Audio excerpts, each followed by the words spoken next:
नमस्कार, आप देख रहे हैं टीवी 9 राजस्थान। मैं हूं अम्बेश श्रीवास्तव। ये 8 PM शो। अब देखिए, अगर आपको इनविटेशन कार्ड दिया जाए, बहुत से इनविटेशन कार्ड वैसे आपके पास आए होंगे, लेकिन क्या कभी आपने इनविटेशन कार्ड पर कोई विवाद होते देखा है?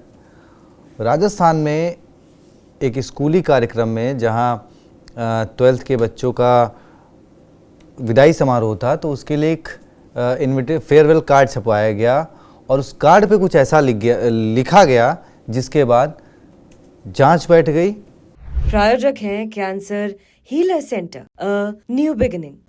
अब जांच चल रही है, क्या कुछ उसमें होगा वो जांच के बाद पता लगेगा, लेकिन वो क्या है उस पूरे इनविटेशन कार्ड में, इस पैकेज के जरिए पहले आप देखिए पूरा घटनाक्रम और फिर हम अपने senior executive Pushkar Chauhan sir से चर्चा करेंगे कि आखिर प्रॉब्लम क्या है इस एक शब्द से, किसको प्रॉब्लम है। तो पहले देखिए ये पैकेज।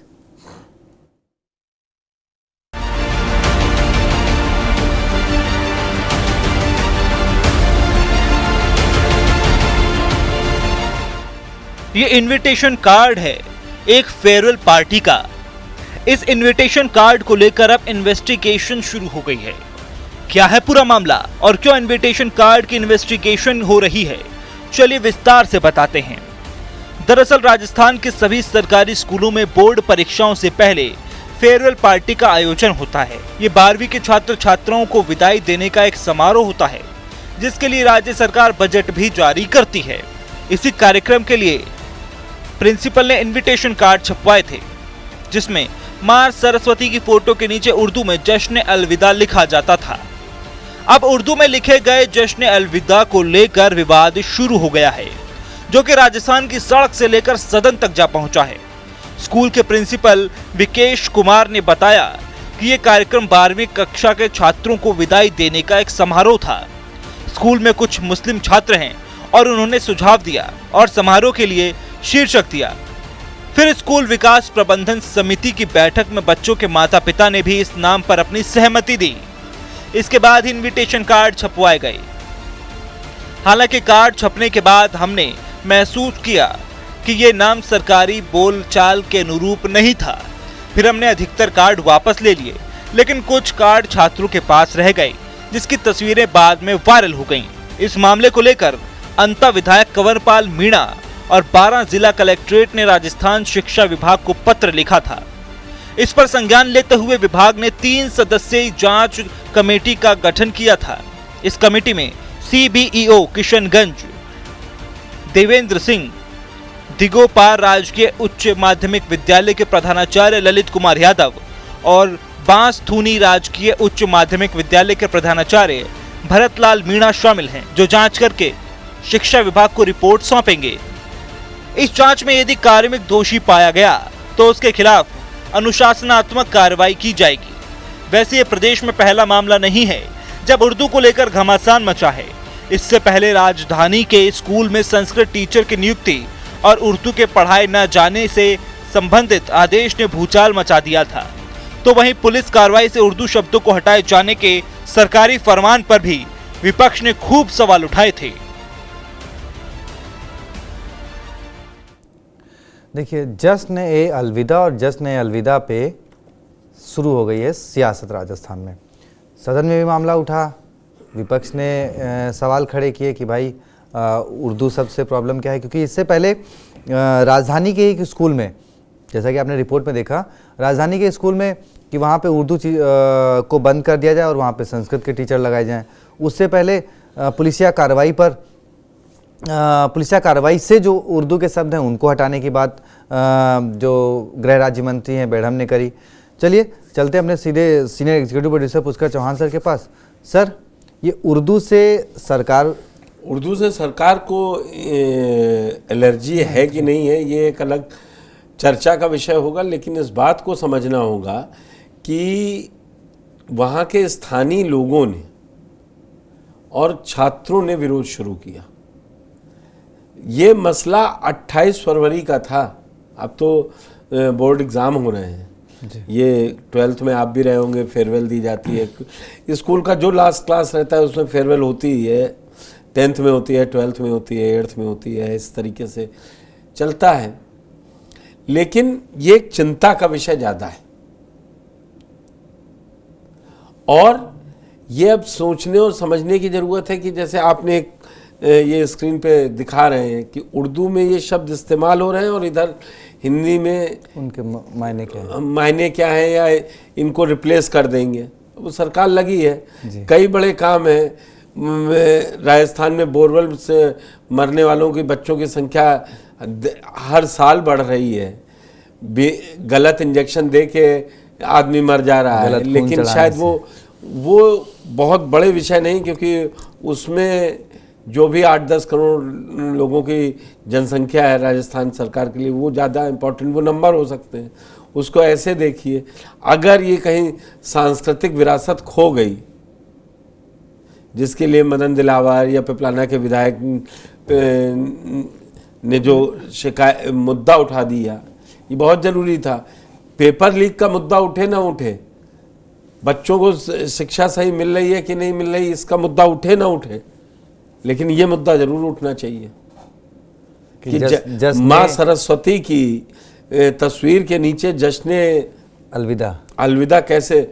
मुझे आश्चर्य है, अभी पिछले रविवार को मंडपम में खुद प्रधानमंत्री अमीर खुसरो पर बोल रहे थे और उनकी शायरियाँ पढ़ के उन्होंने ट्वीट किया। मुझे ये समझ में नहीं आता कि ये सरकार में कितने तरीके के बातें हैं। पूछ लीजिए तो वो ये हिंदू विरोधी है, ये मुस्लिम पक्ष, इससे मतलब नहीं है। जश्न अलविदा कहने में क्या प्रॉब्लम का मतलब मुझे समझ में नहीं आता है। उस प्रिंसिपल ने नहीं दिक्कत की, लेकिन उस शाहबाद के लोग, अब आप सोचिए, ये स्कूल की प्रॉब्लम नहीं है, ये इसमें नेतागिरी बाद में आई। वो नेतागिरी इसलिए आई कि जब लोग छात्रों ने विरोध शुरू किया, वहाँ के स्थानीय लोगों ने विरोध शुरू किया। मतलब आप ये सोचिए कि कुछ लोग हैं इस समाज में, हमारे आपके बीच में, जो 24 घंटे में अगर सोने का टाइम निकाल दिया जाए तो 16 घंटे यही सोचते हैं कि हिंदू मुस्लिम होगा क्या, और आज तक बंटवारे से मिला कुछ नहीं है। एक है तो सेफ है, इसको हर व्यक्ति अपने हिसाब से लेता है, लेकिन समझना ये चाहिए कि एक कहीं भी हो, कोई धर्म के लोग, सभी लोग, मानवता एक होनी चाहिए ना। लेकिन शायद ये लेक्चर लगेगा, कोई सुनेगा भी नहीं। तो सर इस चीज़ को हवा तो अगर एक हिसाब से कहा जाए तो शुरुआत से शिक्षा मंत्री जी ने दी, क्योंकि जब से वो आए हैं तब से वो बुरके पे बैन। वो आप मुझे ये बताइए, अब आपकी तो उम्र नहीं है, हम लोगों ने कभी सुना ही नहीं था कि आक्रांता। अब उसको ये बताया गया कि लोगों ने गलत हिस्ट्री लिखी, लेफ्ट विचारधारा के लोगों ने हिस्ट्री लिखी, हिस्टोरियंस थे जिन्होंने डिस्टॉर्शन किए हिस्ट्री के साथ, इसीलिए। तो अब जो ऐसा होता है ना, बहुत हिंदी की छोटी सी कहावत है, जिसकी लाठी उसकी भैंस। अभी सत्ता से बाहर हो नहीं तो सर जिसकी लाठी है तो वो G20 जो हुआ था दिल्ली में, उसका जो बुकलेट है। अच्छा, अब औरंगजेब पर ये जो बयान और विवाद चल रहा है पूरे देश में जी, मैं उस बहस में इतना नहीं जाना चाहूंगा कि औरंगजेब आक्रांता थे कि नहीं थे, आपने उसका महिमा मंडन कर दिया। अब पूरी महाराष्ट्र विधानसभा में 3 दिन से टैक्स पेयर का पैसा सिर्फ प्राइड के लिए, तो ये क्या झूठे राष्ट्रवाद को बढ़ावा देने के लिए? विधायक सस्पेंड हो जा रहा है, तो फिर उन किताबों पर जो औरंगजेब पर छपी, जो आप बता रहे हैं G20 के बुकलेट में अकबर को महान बताया गया, उदारवादी शासक बताया गया, तो जजिया का कर कौन लगा रहा था? यही सर। वो देखिए, मैं राजनीति में आपको एक चीज समझाता हूँ और हमेशा बोलता हूँ, नेताओं को पता होता है कौन सा मुद्दा कब कहाँ पे फायदा कर रहा है, वही मुद्दा कैसे उनको नुकसान कर देगा। वही अभी महाराष्ट्र में क्योंकि छावा मूवी आई है तो वो औरंगजेब चल रहा है, राजस्थान में था तो अकबर और महाराणा प्रताप का विवाद चलता था कि अकबर महान कि महाराणा प्रताप महान। यही सियासत तो जब से शिक्षा मंत्री मदन दिलावर जी बने उसी को वो करते आए, और इसी पे चली रही है सारी कहानी। क्योंकि वो नंबर कोई नहीं बताएगा कि मार्केट इतनी डाउन जा रही है, अब वित्त मंत्री कहीं नहीं दिखाई पड़ रहे हैं जी। 4 जून को तो बड़ा हंगामा कटा, अब बताएं तो कहां मार्केट चली गई है? जब मार्केट बम बम कर रही थी तो आप जवाब दे रहे थे कि आप विश्वास कीजिएगा। अब जब कहा गया तो माधवी बुच के खिलाफ क्यों कहा गया कि एफआईआर दर्ज होगी, फिर हाईकोर्ट ने कल रोक लगा दी, वो अलग कहानी है। तो अभी उसी चश्मे से देखिए जिस चश्मे से सरकार दिखा रही है, और अपनी बुद्धि से देखेंगे तो वो आपके लिए, आपकी पीढ़ियों के लिए फायदेमंद होगा। क्योंकि सरकारें ईमानदार नहीं है हिंदुस्तान की कभी भी। उनके आंखों के आगे चुनाव के समय वोटों का चश्मा जरूर लग जाएगा, वो कांग्रेस रही हो, वो जनता दल रही हो, वो भारतीय जनता पार्टी रही हो, वो कोई हो, वो बढ़िया लेक्चर देने में अच्छा लगता है। जब राजस्थान में ये सब 24 का चुनाव था ना, आपकी भैंस खोल ले जाएंगे, आपका मंगलसूत्र छीन ले जाएंगे, क्या कहीं घटना आई? चोरी डकैती में जा रही हो, बात दूसरी है। लेकिन सर ये सियासी मंचों तक मेरे ख्याल से ठीक था, लेकिन अब स्कूलों तक अगर ये आबो हवा तो इसको तो कितना बस अब अगले 15 साल में आप देख लीजिएगा चेंज हो जाएगा।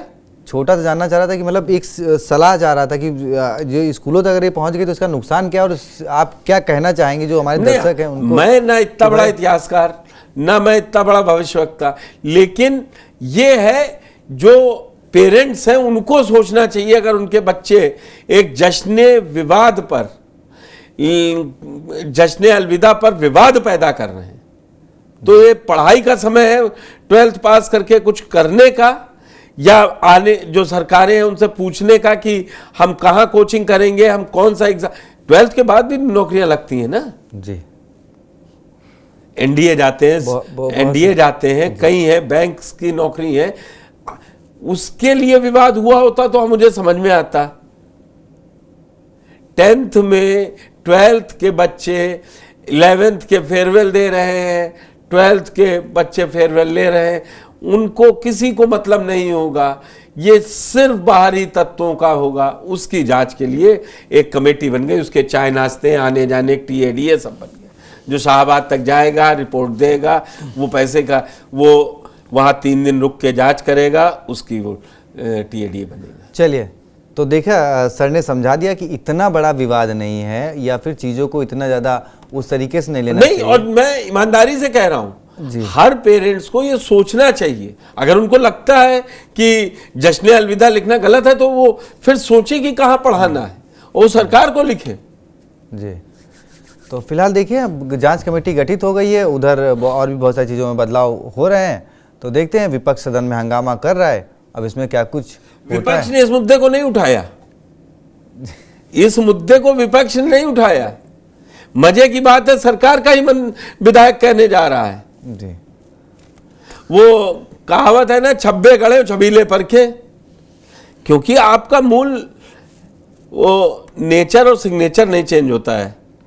अगर मेरी आवाज़ थोड़ी ऊंची है, इस मैं कितना भी वो हूँगा, अगर धीमे बोलूँगा तो आपको सबसे पहले ये समझ में आएगा कि कुछ बात है, सर से मैं बात कर लूँ। जी सर, चलिए तो बने रहिए TV9 राजस्थान के साथ, क्योंकि सियासी हलचल बनी है और विधानसभा चल रही है, हंगामेदार है, तो देखते रहिए TV9 राजस्थान पर। बहुत बहुत शुक्रिया, धन्यवाद। प्रायोजक हैं cancer healer centre, a new beginning.